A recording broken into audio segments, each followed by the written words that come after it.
I know that you can get, a six-figure job really quickly out of this. I know that you're making $20,000 a year. I know that there are a whole bunch of people that are in the same situation. There's got to be some way that I can manage the risk and pool all of this and make it work the way a kind of a fintech or lending company would.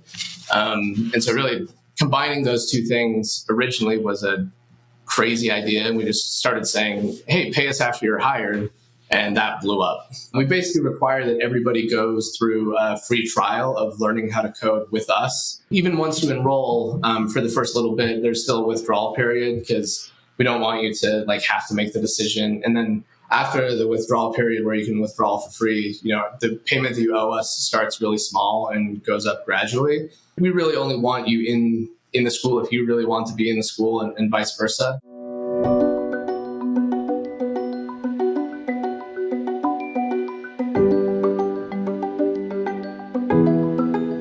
Welcome to the Curiosity Podcast, where we go deep on a wide variety of technical topics with the smartest leaders in the world. I'm Immad and I am the CEO and co-founder of Mercury. And I'm Raj Suri. I'm the co-founder of Lima, Presto, and Lyft.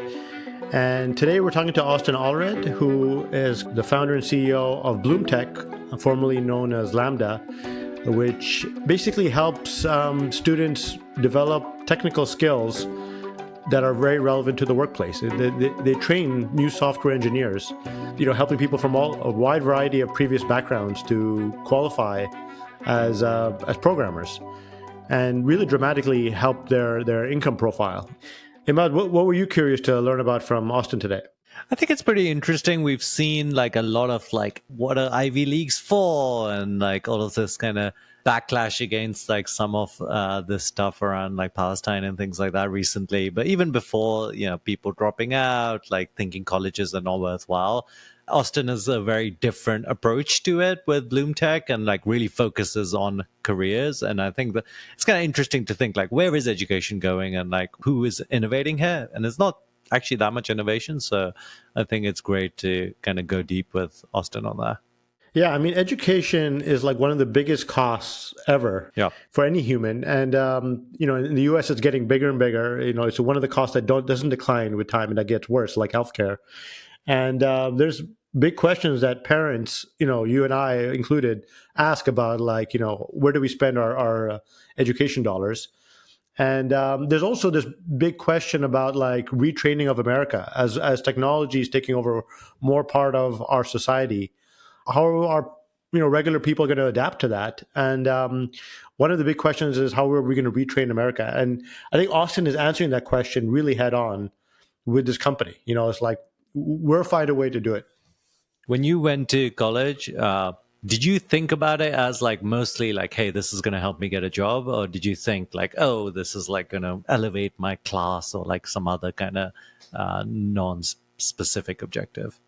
It qualified me for the workplace was the number one thing. And I went to a very that was 100% for me as well. I went to a very workplace oriented university, right, which is Waterloo. So you work 4 months and you study 4 months. That's the way it worked over there. So that was always my mindset. But I think there's a lot of wasted money right now, personally, people going to universities for social reasons. I mean, we both did these kind of, I guess, slightly more trade oriented college degrees, but I feel so much of the 3 years I spent at Cambridge doing computer science didn't give me skills that were useful in a programming job. I think you could have done it in 9 months, which is I think how quickly Lambda School is, BloomTech Institute is. How much of your time would you say was hey, this was really efficient, useful education versus kind of BS? Of my academic time, I would say close to zero was useful. I mean, remember, I ended up doing something very different. So I did chemical engineering. So you did computer science and you ended up running computer science companies. But I did very little. But almost all the time I spent in the workplace as an intern was valuable. And every single experience was formative for me that I still draw upon today.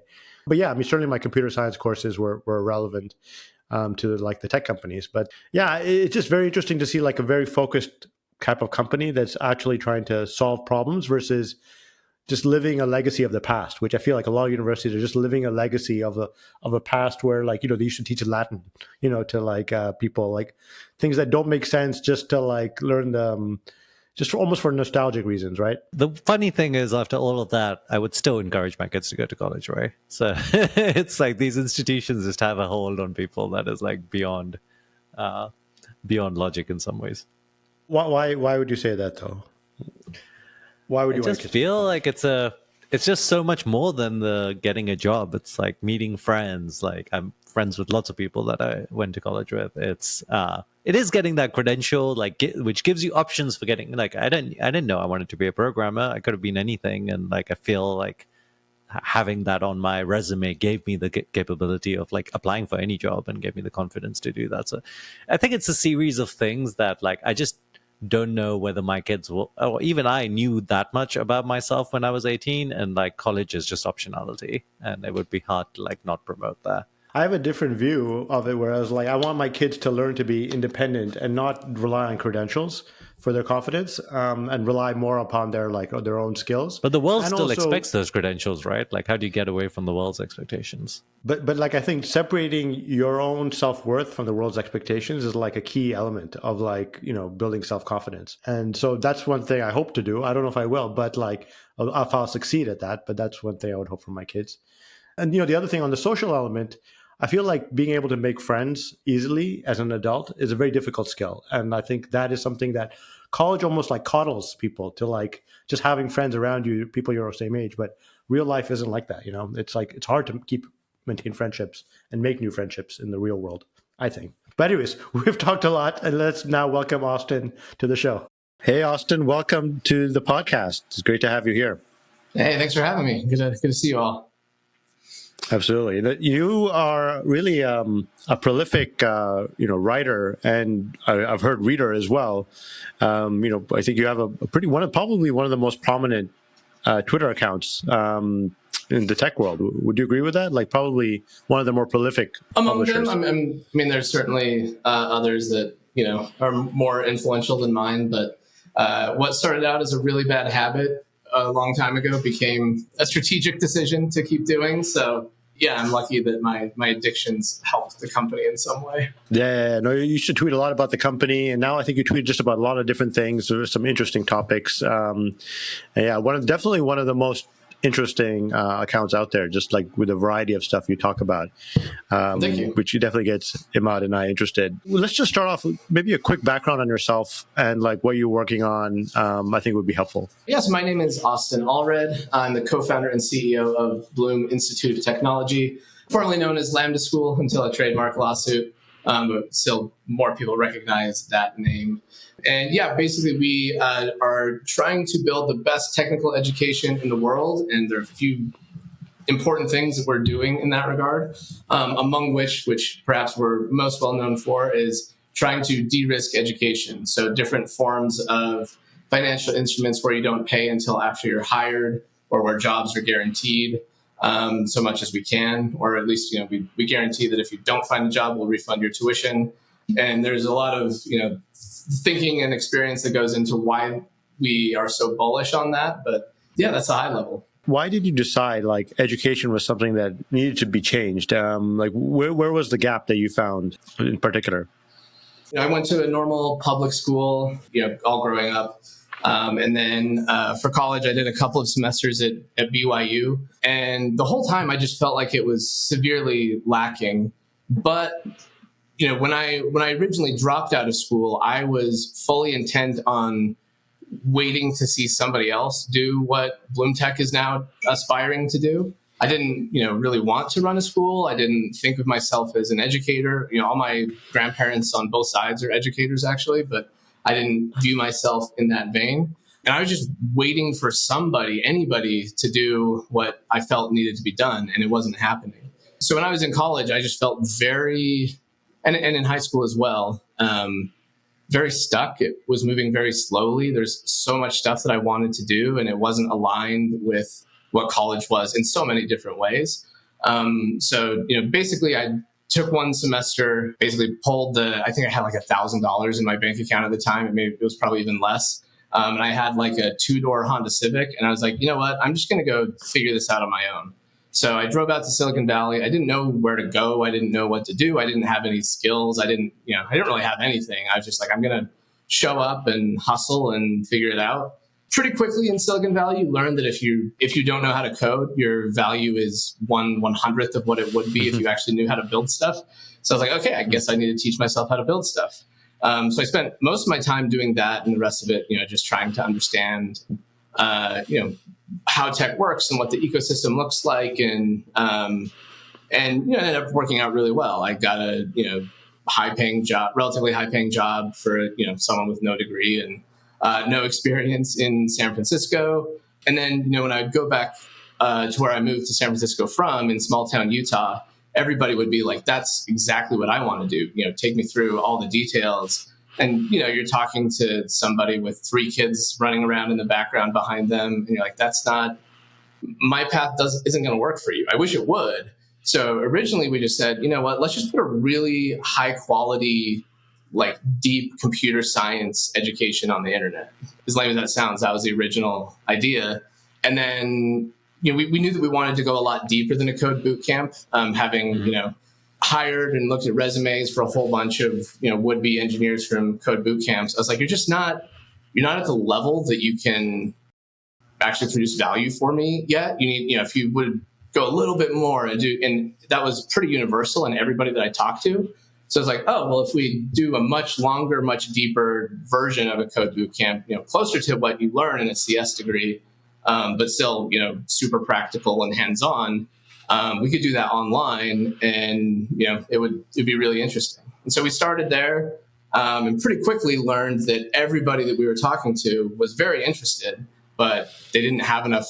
I mean, you're trying to help people get a better life and a better income and a better career, and asking for them to pay for that up front, they just don't have it most of the time. So then we started thinking through, how do prospective students think about the risk of this, right? Like, what if it doesn't work out for them? Because it's not going to work out for 100%.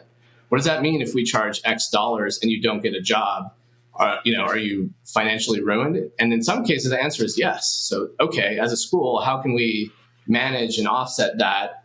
Because I just talked to so many students that are like, I'm like, look, I know that you can get a 6-figure job really quickly out of this. I know that you're making $20,000 a year.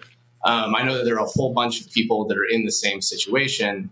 There's got to be some way that I can manage the risk and pool all of this and make it work the way a kind of a fintech or lending company would.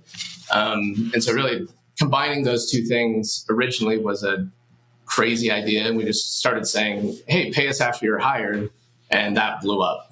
Originally, I still have messages of me and my co-founder going back and forth where we're like, I don't think we'll ever train more than 100 students a year. That was the size of ambition we had originally. But when we started talking to people and realized how dire the need was, that would be a bad monthly number for us now. And hopefully soon it'll be a bad daily number for us of people that we're training. But yeah. When I first heard about you and I guess what was Lambda, I really loved your kind of feel-good posts. Like, you'd be like, oh, this person just got a job offer. Now they're going to make this much, and they were making 30K before. And I was like, wow, this is like, I need to do that more because it still happens. Yeah. I was actually wondering about that. Does that not happen, or it just became so normal to you that you've kind of don't? Yeah, it's the latter. Like, I mean, if somebody comes to me and says, oh my gosh, like, BloomTech changed my life and I've tripled my income and, I can do all this stuff that I couldn't do before. It's just become so normal for me that I don't react. I need to you should definitely still sensitize myself to it because I got to do that too for like the immigrant stuff because these stories are inspiring, right? Like it's like it's a note also to myself. Go ahead. Yeah, it's one thing like we put out reports full of numbers, right? And it's like those reports mean like no one wants to read that. Yeah, for our backend program, it's like our median student who was hired increased their income by more than $90,000 a year. Like, 90, that's a big number. But then when you actually talk to those people, they're like, yeah, I went from making, $25K working retail straight to $150K a year job a year later. Like that's a completely different life trajectory. But yeah, I have become desensitized to it. And I need to I would go further and do videos. Like I would do short, like 20-second, 30-second video clips. Yeah. And like, mothers like talking show about their life. When you started, there was this big vacuum where tech was just getting big and everyone was getting funding and there was just not enough people doing CS degrees, right? I feel like the world has changed a little bit, right? If you look at those graphs. Oh, dramatically. STEM education is way up. So is the demand for, I guess this is like a supply and demand thing. I mean, also we're going through like a bust cycle. Have you found that like there is enough people that have engineering degrees, backgrounds now, and that like the demand for like getting new people trained is smaller? Or is the demand infinite and like, you're still like cannot satiate it? Yeah, the demand has shifted. And what we've found is, Sam Altman talks about this. Sam Altman, obviously the CEO of OpenAI, learning to become an engineer today is in some ways exactly the same as it was 5 years ago, and in some ways dramatically different. He talks about, the biggest corporations, found metrics by which they could, as best as you can, approximate the level of a junior engineer, and going up through like a staff level or whatever their super senior VP, but IC level engineer is. And they basically found that, according to those metrics, a new junior engineer would increase in ability, and I get it's difficult to measure, but by about 50% every year, and that just kind of compounds upon itself. Now they've found that the junior engineers are actually growing dramatically more quickly in their ability, and the senior engineers just haven't changed. And obviously what's happening is, I consider myself part of the old guard here. I am not as good at utilizing AI in engineering as some of our most junior engineers. They're AI native, for lack of a better way to describe it. What we're seeing happen is, we train engineers, obviously you have to understand how to code. You have to understand, how the engine is working, just like a mechanic would. But now there are tools on top of that give you superpowers that more experienced engineers are more hesitant to use and more unfamiliar with. And, it's a lot harder to 20 years into your career be like, actually, I'm going to, rewire my brain and start over. So it's, it makes me feel old, frankly, sometimes when you talk to these people, because some of the engineers, they can't even imagine typing out all of the boilerplate code with all of the syntax. Like, why would you do that? It'd be like, I don't know what a good analogy is. I feel like this conversation is making me feel old. What are they using? Is it Copilot or is it like something? Like, what are the AI tools that are like such enablers? Copilot is the big winner. But like, it's like, I don't know, if you read histories of like World War II, right?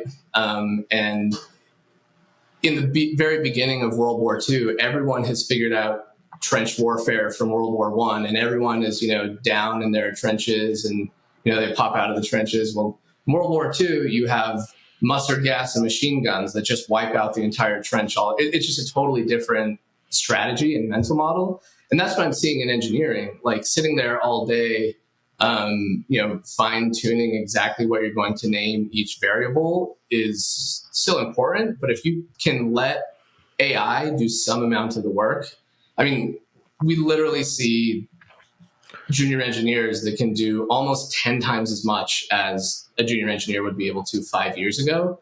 And that's just completely new, right? And so what's new for the companies on the other side, and I used to think that as soon as there was technology that was obviously superior, companies would instantly grab on and use all the advantage that they can. But the companies are trying to figure out what to do as well. And so we've actually had quite a few companies, they hire our engineers to go in and like AI-ify the rest of the company. Because if you're a 40-year-old staff engineer, you've probably dabbled with AI on the side, but you didn't learn to code with AI. And in some ways, it's a fundamentally different thing. And again, I consider myself, a lot of our very recent new grads are better at coding utilizing AI than I am, because I don't, write code anymore. And some of our instructors too. So we're all trying to retool in real time, but it's a very dramatic shift, and it's just barely starting to play out. And, from a macro scale environment, what I think it will lead to is smaller engineering teams, but much more companies. It's just so much easier to build so much more than you used to have, to build something. I'm not smart enough that I can try to predict all the macroeconomic trends of 37 things falling together, but it's really, really interesting to watch. I think back to when, my dad was working at a company and people like me grew up being like, oh, just do this in the cloud, do it on the internet, later on, do it on mobile. And it was so obvious and so simple. You can explain it to people and they can wrap their minds around it. But that's how AI feels right now to me. Like, we have an AI native coder generation, and they have a completely different mental model of the way software is built than someone who's been working at Google for 15 years. It's a bit like the assembly language, right? Like when we started coding, like nobody coded in assembly anymore. And, so it's just like a lost skill. And I think a lot of the syntax there's stuff. Still people who want to write machine code or spend all day in C, and that's a valuable skill, right? Like getting to that level of optimization. But when you look at what the bulk of engineers are doing, it's not. It's time. It becomes like a nostalgic thing, right? Yeah, exactly. It's like listening to old cars, where you're like, man, when you really have to pull on the gear to. I mean, is it just a temporary kind of generation in the sense like, will all of programming be just like taken over by AI? Like you just, are we just like 5 years away from someone just saying, hey, I just want this thing to do X, and like you don't even have to touch the code? I mean, for some instances of X, you can do that right now. The problem is you have to understand how that happened and how that worked and how you need to tie it to other stuff. So I think AI will keep getting better and better. I have grandparents that never had interest in the internet and were never going to touch it, right? And what happened wasn't necessarily that the internet replaced everything that they could do, but the internet got so much better so fast that after a while it was like, I can't believe you would even try to do that without the internet. I think that's basically how AI works. I don't think it's going to do everything for you, but it's going to be an incredibly, it'll be the equivalent of a machine gun. Like you're going to have to fight with a machine gun if you want to fight.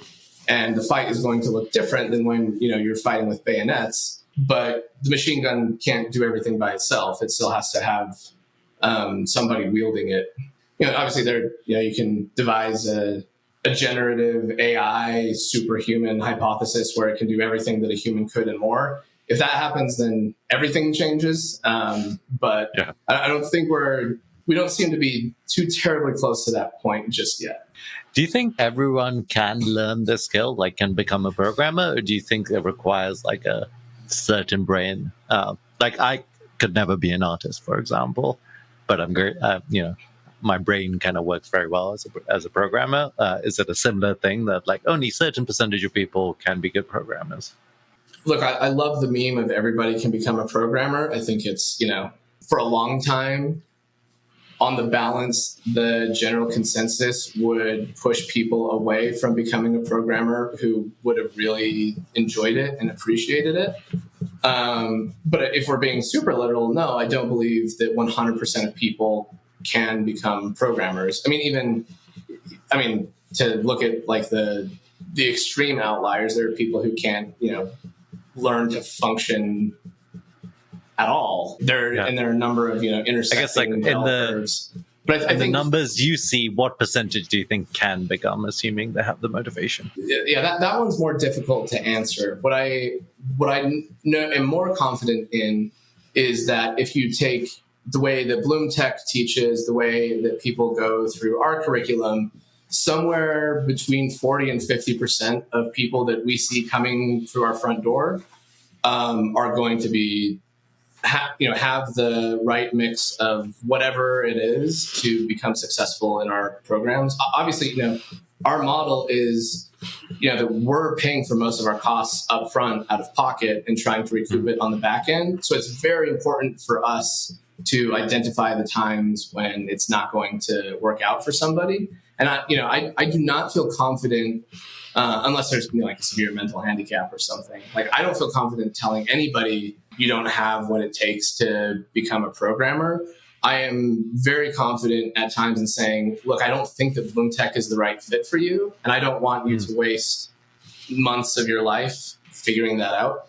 I think that there probably is some genetic IQ aspect to that, but I think most of what we see, even more so, is like the willingness and the desire to write code. And that's one of the most important things that we solve for in admissions, is there are a lot of people who want to make the money of a software engineer, and some subset of them would be happy writing code all day or doing, some career that involves writing code. It's definitely not 100%. So, I don't know how to play God or to fix that, broadly. I consider my job taking the people who would enjoy being engineers and helping them become engineers or data scientists, or, hopefully in the future we'll have the same thing for, every high paying career that you could imagine. But I do think, Silicon Valley, we can do ourselves a little bit of a disservice pretending like everybody must learn to code in order to be happy and everybody should learn to code and that's the most valuable thing that they can do. That's not always true. Obviously I'm coming from a biased place of seeing how learning code and, becoming a technologist can transform people's lives. And it's obviously very lucrative. I love it. It's very fun. It's very powerful. I would be lying if I said, hey, I think that's the thing that everybody should pursue. It's just not. Do you guys do like an entrance exam? We've done every possible type of entrance exam you could possibly imagine. We've trialed every type of test, every type of trial, that's one of the core things of our business. We do know a few things that work really well. One of them is like the least sexy from an intellectual property standpoint and the most obvious in retrospect. But we basically require that everybody goes through a free trial of learning how to code with us. We've tested 87 different things, and there are tests that are really predictive, but turns out the most predictive, are you going to be able to learn to code in this environment test is trying to learn to code in that environment. We've mostly replaced all of our testing with what we call trials. So every student before they enroll, they go into a trial and they, try to do some stuff, and we can look at that. And sometimes we quickly identify hey, just so you know, it doesn't look like this is going to be fun for you. And people are generally grateful. They're like, yeah, you're totally right. This freaking sucks. I wanted to make a lot of money, but this isn't worth it. A lot of the time the prospective student realizes that themselves. They're like, oh, when I envisioned myself being a software engineer, I just wanted to play video games all day. I didn't want to actually write code or, whatever. I didn't even know what that meant. And turns out this is not my cup of tea. So it's like a week-long trial or 3 weeks. Like that? 3-week trial. Yeah. Okay. And then even once you enroll, for the first little bit, there's still a withdrawal period because we don't want you to have to make the decision. And then after the withdrawal period where you can withdraw for free, the payment that you owe us starts really small and goes up gradually. We really only want you in the school if you really want to be in the school and vice versa. So we try to make it as smooth of an on-ramp as it can possibly be. When you think about kind of traditional college, I see it fulfilling a few different functions, right? Number one is teaching you a trade, which if you do computer science or engineering or law or something, you're getting towards that and then you can get a job. Number two is just building a network and socializing and getting friends and things like that. Number three is actually getting researchers and scientists trained, which I went to Cambridge in the UK, and their computer science thing was all about research, right? It was very much not they were against teaching you how to program. They were they don't that's want you not to what work we at have Google. for. They want you to They were that was the thing. I guess number four is some level of credentialism, just so you can get a non-trade job, and you've shown that you can you're above the bar or something like that. Check the box. Yep. Do you think that Bloom will try to attack things beyond hey, I just want to get a better job and I want to be trained up for it? Or do you think you just want to focus on that first segment? Yeah. When we were first starting, when you're thinking, okay, what do people who are in these shoes want?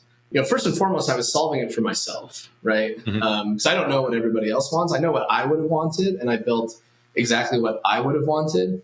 And, I feel like it's really, really easy for education companies in particular to try to do everything all at once and do it all really poorly. So we kind of made the decision early on that, hey, there may be other stuff community is an important aspect of what we do. But even when we, foster community, so, we'll have meetups all over the U.S. And so every major city, there are BloomTech students and grads, going to get dinner together. We've had marriages come out of our Slack channels. There is a major aspect of community. But when we try to foster community, we try to do everything with one particular goal in mind, and that is helping people, impact their careers. We give people a credential to make sure that they, know what they need to know. There are hiring partners that come to us directly, and other people that, we ensure that you know what you need to know in order to, become a qualified engineer. But I think there are other places that focus on more of those, more so than we do. Like if you're going to debate, should I go to the University of Florida or BloomTech? If your only goal is to party and meet friends, you should definitely go to the University of Florida. We think that, at least for now, our space in the world is very career oriented and career focused. Some of that stuff will happen, but we don't focus on it unless it leads to a career. So we are leaving out people, from a prospective audience or market standpoint who, want the other stuff primarily. If you look at our kind of the age of people coming into BloomTech, there's like a bell curve around about 31. And then there's another smaller bell curve around 18, 19. Most of the people who are enrolling in BloomTech have been in the real world for a little while. And, it's a different audience than, hey, I don't know what I'm going to do after high school. I'm going to go, do a bunch of self-discovery and figure it out over 4 years. They want to get down to business. They want to get on with their life. We want to do it as quickly and as thoroughly as possible. So, I guess, short version of the answer to that question is we want to be extremely, extremely career focused. Yeah. If you were to say, and this is like not necessarily with your BloomTech hat on, if you were to say, hey, how would you disrupt, I don't know, Harvard or MIT? Like, what do you think it's possible, or do you think like it's not an important task, or like how do you kind of think about that? I mean, we've seen some experiments that I think have effectively done that for different subsets of what MIT and Harvard do. For example, the Teal Fellowship comes to mind, where I think the Teal Fellowship was an experiment largely in, is credentialism and selection the most important thing? Like, can we create a network strong enough that if you say I'm a Teal Fellow, that instantly means something as great or similar to I'm a Harvard grad or an MIT grad? I think it'd be hard to argue that experiment has been a failure. It's also hard to argue that it's, I don't know how the back end works financially, but it looks very different than what you would try to do if you're going to try to disrupt them from a standpoint of, say, research, right? And another example is Y Combinator, right? There are a lot of people who drop out of or decide to go start a company and, choose life that way instead of going to a more traditional computer science research university. I think it's definitely possible. I think we often underestimate how strong of a hold even the Ivy League schools have, even in government, right? Like I would spend a lot of time in the White House. I spent a lot of time talking to Congress people and senators. They love the idea of technical education. I guess some of them did. Some of them had no interest in anything that didn't have degree at the end, because if you're going to make your way in Washington, that's 1,000% a requirement. That's a very credential-driven place. You don't just walk your way into Congress without getting a degree and working your way up in 99% of cases. My goal would be that we would chip away at the people who are like, okay, I have to put up with all of this other stuff because I want to, basically people like me. I went to college because that was the default. I wasn't getting out of it what I wanted to get out of it. And there's a bunch of stuff that I didn't care about. I don't need to go to a school that has a football team. I don't need to go to a school that has Greek culture. I just, I want to learn and do cool stuff and meet new people and get on with my life. So I think, taking a sliver of that and focusing intensely on it was the right strategy for us. I think you could do that with other slivers, but it's going to be a different model than what we've gone after. Why don't we see more people just create new colleges? Like, is it Is it regulatory capture, or is it just like hard to do? Yes, it's regulatory capture. It takes an insane amount of time and money to become an accredited institution. And then by the time you do become an accredited Title IV granting college, your hands are tied in 87 different ways around what you teach, how you teach it.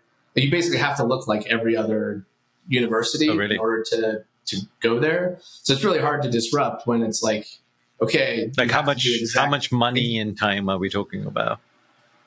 Just to get the approval is minimum 3-4 years. So, and regardless of how much money you spend, and you have to go into that with the right staff, the right board, the right curriculum. And what happens more often is, you can kind of bootstrap that with some kind of partnership with some university that's willing to lend you their credential. But then similarly, you have to do exactly what the accrediting bodies want you to do, which puts you in such a small box that I've looked at this every different way, and I've spent outrageous amounts of time trying to figure out how to offer a degree in a way that isn't so broken that it ruins everything that's special about what we're doing. I haven't been able to do it yet. I'm still looking at it because there is, people are very less so now than when we started. Like, in 2016, 2017, saying, "Oh, you can, get a good job in tech without a degree," was like controversial. Now it's fully accepted, but it's still, a lot of the times the decision makers around this stuff are actually your parents or even, future or past generations beyond that. And if you would have told my parents that, I don't have a degree, my older brother doesn't have a degree. My older brother's made more money than, anybody else in the family. And then, my littler siblings do have degrees, in some cases, advanced degrees. But when I graduated high school, if you would have told my parents that you could have been as successful as someone like, my brother or whatever without a degree, it was difficult to believe. Like, when I dropped out of college, I sat around, I have a really big family. My grandma has now I can't even remember. It's like north of 50, grandkids now. We'd go over to her house for dinner every week, and she has a master's degree, and that was not common for a woman, in those days to have.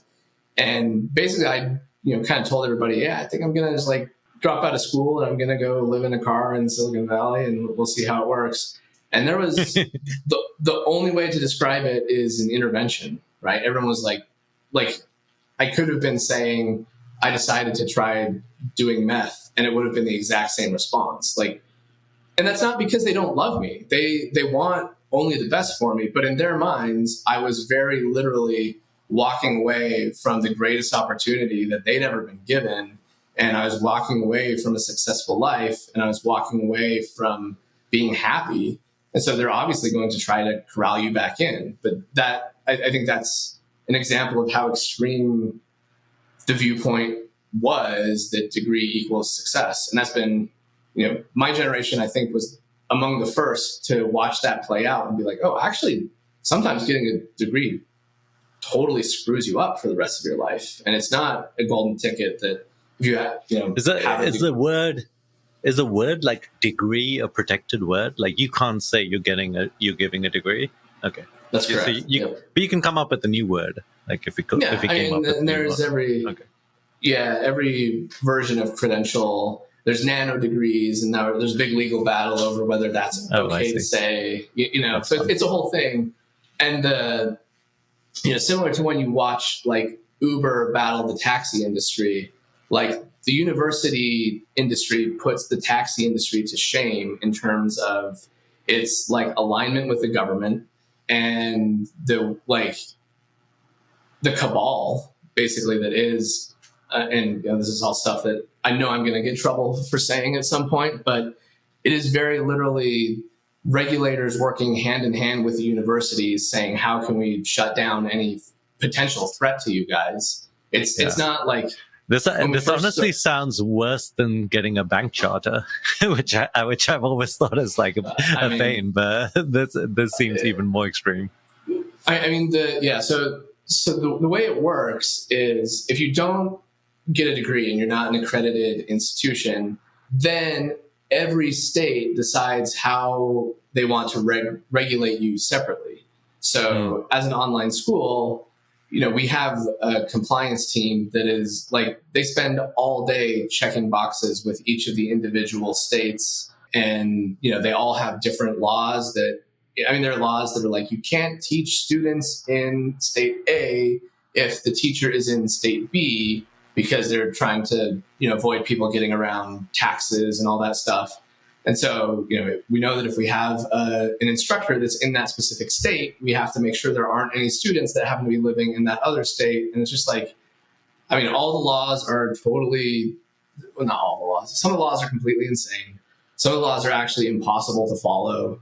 And I mean that in a literal sense. Like, you cannot, like in some states, as an example, you have to submit 3 years of audited financials before they will approve you to become a school.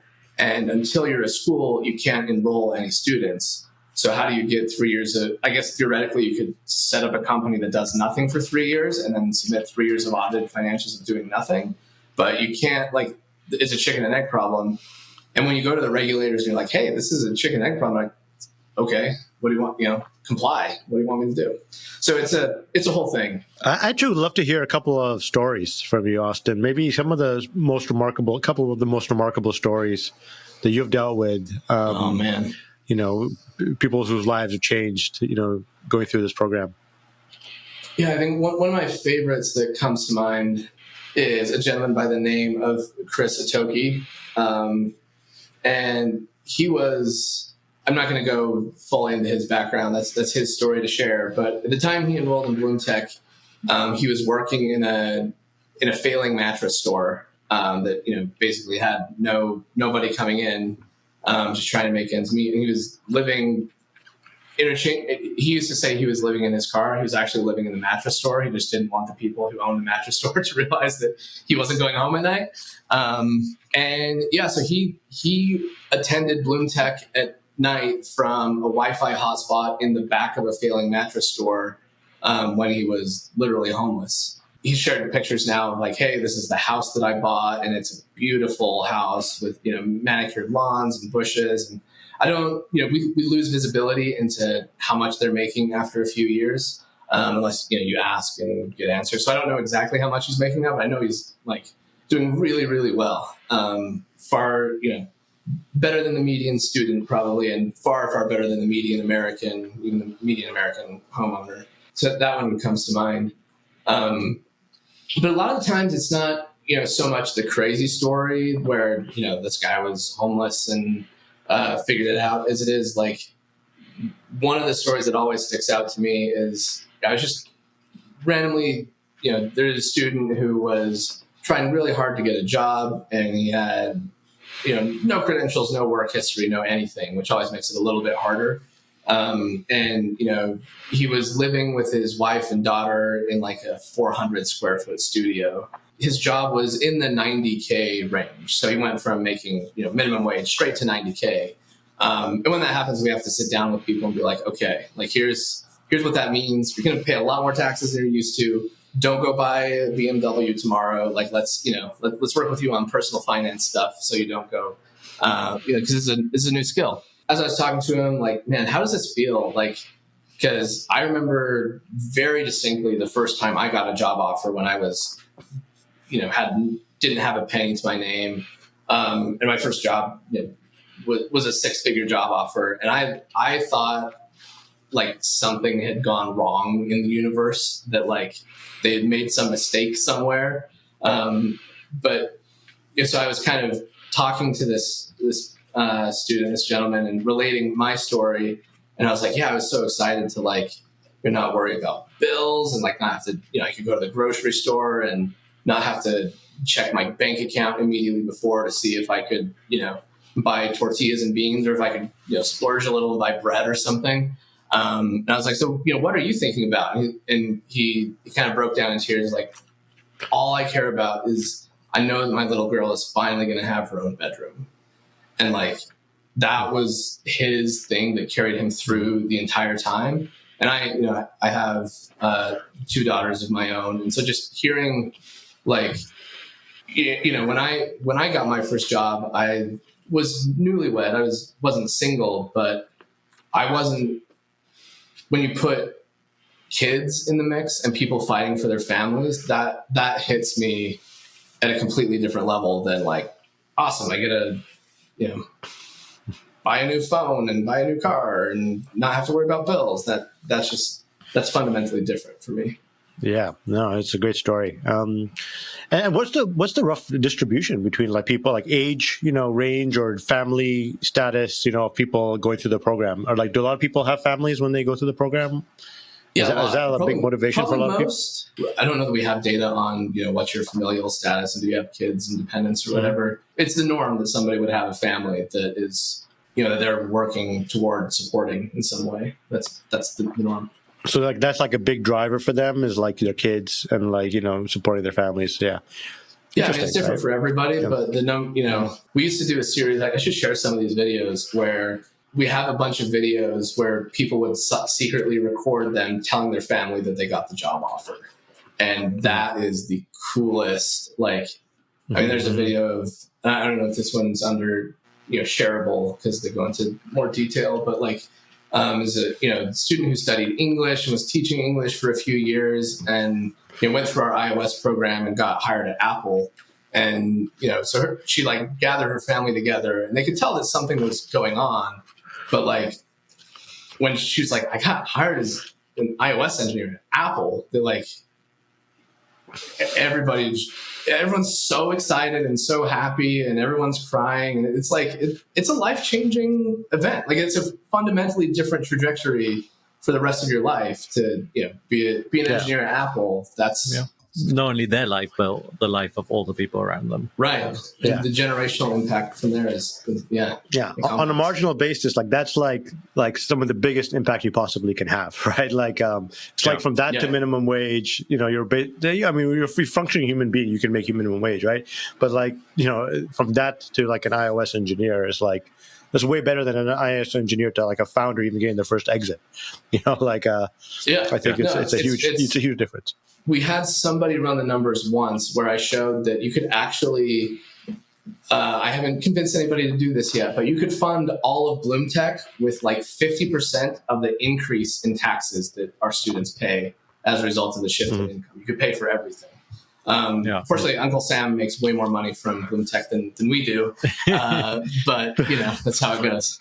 Like all of this education is available online, right? Like in theory, like just looking at YouTube, you could probably learn a lot of this stuff. And with AI, potentially, it's even more accessible. And you could ask a chatbot to tell you how to learn Python or something like that. Like, what is it that doesn't work there? Like, why can't people educate themselves? And like, will AI change that? Yeah, I think about this a lot, and it's different times I've described it like our product is more about mastering human psychology than it is curriculum. Like curriculum is necessary for us. And our curriculum, I believe, is special and it's comprehensive. But the reason that BloomTech is as successful as it is isn't because of curriculum. It's because we know how to get people doing the right thing at the right time. There's a point in my life when I lost like 50 pounds. Like I was, spiraling out of control. And I hired, a trainer, not because there's nothing on the planet that can show you how to lose weight and exercise, but because I needed, help and guidance and motivation to do that. And, obviously what the students spend most of their time looking at is the curriculum and, writing code. What they don't always realize is a lot of what matters the most is creating the structure and the incentives to get you to sit down and write code and have help when you're stuck. And I think that's actually always been true. And do you think AI will also not be able to solve that? Like this kind of human psychology, motivation? I mean, we use a lot of AI in doing that. If anybody knows how to have AI magically do that across the board, please let me know because I will pay a lot of money for that. Similarly, like libraries have been around for a really long time. But colleges exist because they create the right environment to make sure you're learning the right things in the right way. And there are humans who figure out how to do everything on their own just with a library, and I respect the hell out of those people. I think it's a tiny subset of the population, not including myself, that have the ability to do that from zero. You mentioned AI being used by kind of the people that are learning to program. What has been the biggest application of AI for Bloom in terms of teaching people? I mean, we would not be able to run the company without AI right now. Everything from curriculum development is, it's not good enough that you can just be like, hey, AI, go write me a, learn to code curriculum. You have to be very specific and train it in the right ways, but it fills in a lot of gaps.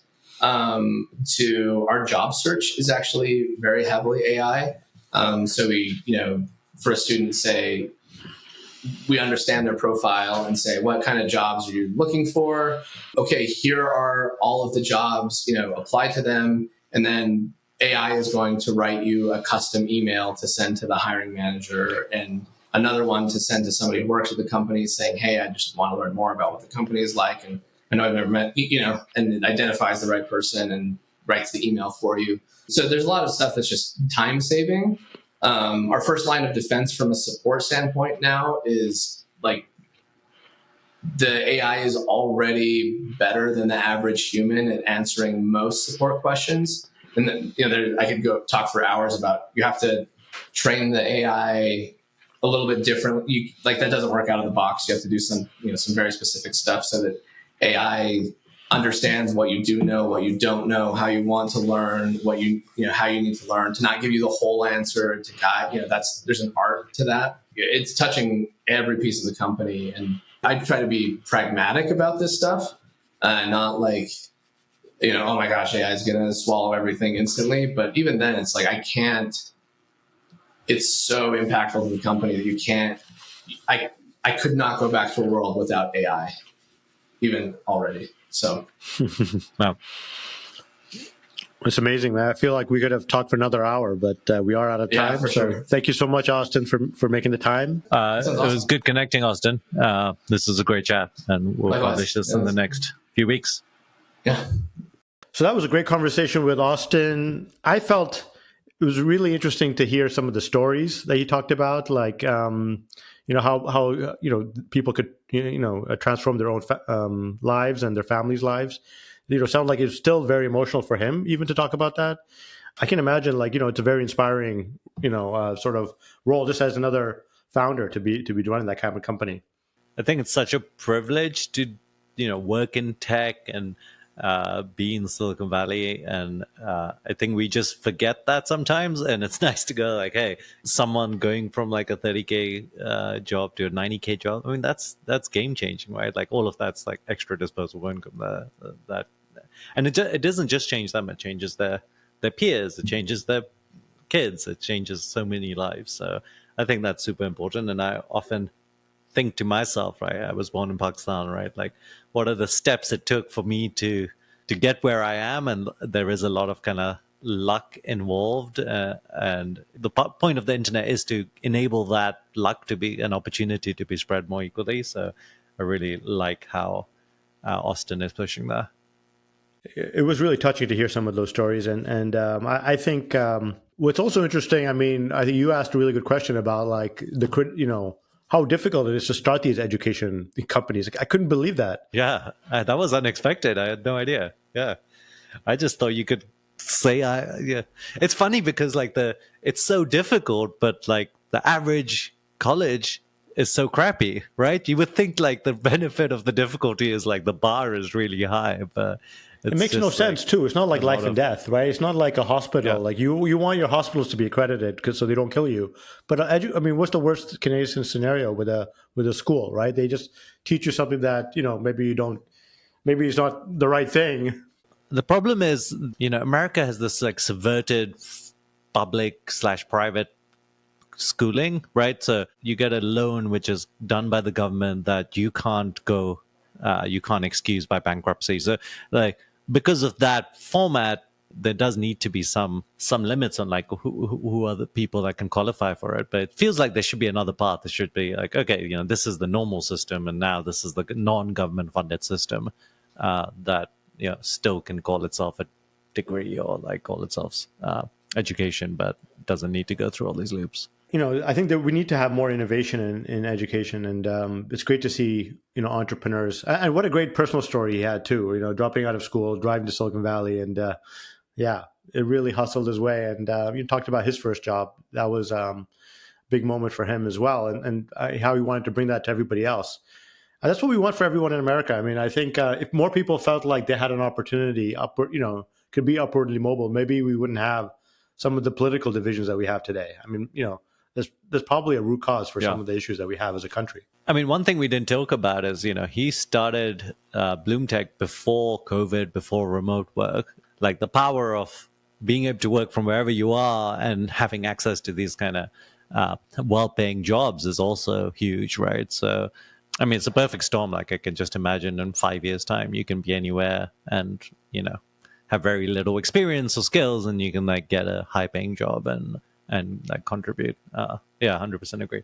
I think the other thing that was interesting was the AI stuff. I wasn't expecting that. Like, have you tried using AI when you're programming? I haven't personally, but I have talked to my former CTOs and stuff like who say it's totally changed the game for programming, and I can believe it. Like, have you tried it? I haven't. I played around a little bit, but I just don't actively program anymore. I've tried to encourage people at Mercury to do it. There's definitely like a little bit of this thing that Austen was talking about where, engineers are they get stuck in using tools. And like, I'm like that too. Like I use Vim because I learn on Vim and like, I'm just used to that. So I think there's an element of that. Also, Mercury is written in a weird programming language, Haskell, and like these Copilot type things are just not trained on enough examples of it, so they're just not that good for us. I want to encourage it more, and I can see it being the future for sure. Yeah. You and I should do a hack day. We need to upgrade our skills. Yeah, we could be real programmers build again, some right? stuff together. That would be super fun. Actually, I miss programming, but actually, one thing that kind of concerned me a little bit about what he said. He said like the junior engineers are using AI to program now. I mean, I do believe that programming is much easier now than it used to be. And so I kind of wonder what the future of that career is going to look like, of a software engineer. Like integrations, for example, I've heard are much easier now. Like a lot of the complexity of programming is taken away. So for me, I think the bottleneck is going to move elsewhere when it comes to building a company. Like he seemed to think that you have less programmers in any given company, but you have more companies. But the truth is that we don't just need more products in the world. We actually, to build a company, you need salespeople, you need like entrepreneurs, you need like an ecosystem, right? So it's like maybe programming is not going to be the bottleneck anymore to like building a company. It's going to be sales, or it's going to be marketing, or I don't know about that. Like I know this is somewhat of a myopic view, but I actually think you can apply programming to a lot of other parts of a company and you can make them way better. So I mean, take something like sales. In my previous company, I wrote like a scraper that went through like every single iOS app, and we were selling to like iOS game developers. And like as soon as it became big, like it would get flagged. And there was a bunch of things that we did. And it was because like I was a programmer that we were able to do that, and that made sales work. And it made it much more efficient. And I think about that at Mercury a lot. It's like, how do we apply engineering to every single function? We have a customer service product team. We have a risk fraud product team. So we try to like apply engineering pretty broadly. So maybe there's an element of like, okay, actually the engineering is not just used to build the product, but it's applied at every level at the company. And yeah, it doesn't have to be engineers doing the engineering. It could just be, maybe there's no code / AI solutions for this. So do you think there's enough slack so that like, as the programming cost goes down, there's way more productivity gains still to be seen? Yes, exactly. And I mean, the cost of people, if your programming cost goes down, the cost of like everyone else, like sales teams, marketing, whatever, goes up, right? Relatively. So you want to apply even more efficiency to the other cost centers. The interesting thing about, I guess, the combination of capitalism in the world is like the more you have, the cheaper something gets doesn't mean the less you use of it. Like actually, most of the time, the more you use of it, and like you just end up filling that space in some ways. So I think programming is one of those things, just because it's like abstractly, it's like the making of things, like the making of custom things that help you, and that has like a lot of applications. Yeah, you still use more programs. You're right. Yeah, you can apply them to other areas as long as there are areas to apply them, which I think you make a good case that there are many other areas to apply them. And we'll come up with more complicated things to do as well, right? Like, I mean, when I started in 2006, like, we used to make shitty apps and they were simple and they didn't do that much, but still took a lot of work to do. Now you have like, more complicated, like a startup has like a higher bar and we build more complicated things, and like expectations are higher, and we'll end up making this whole like software is eating the world, will eat more of the world, and the apps will be more complicated and the expectations will be higher and all that kind of stuff as well. Yeah, maybe there's a limit to it. All right, that concludes our show. Don't forget to subscribe to our podcast on Apple Podcasts, Spotify, YouTube, or whatever other podcast channels you prefer. And we're also on Substack. It's curiosity.substack.com. Is that what it is? Curiositypodcast.substack.com. Yeah. Okay, there we go. There we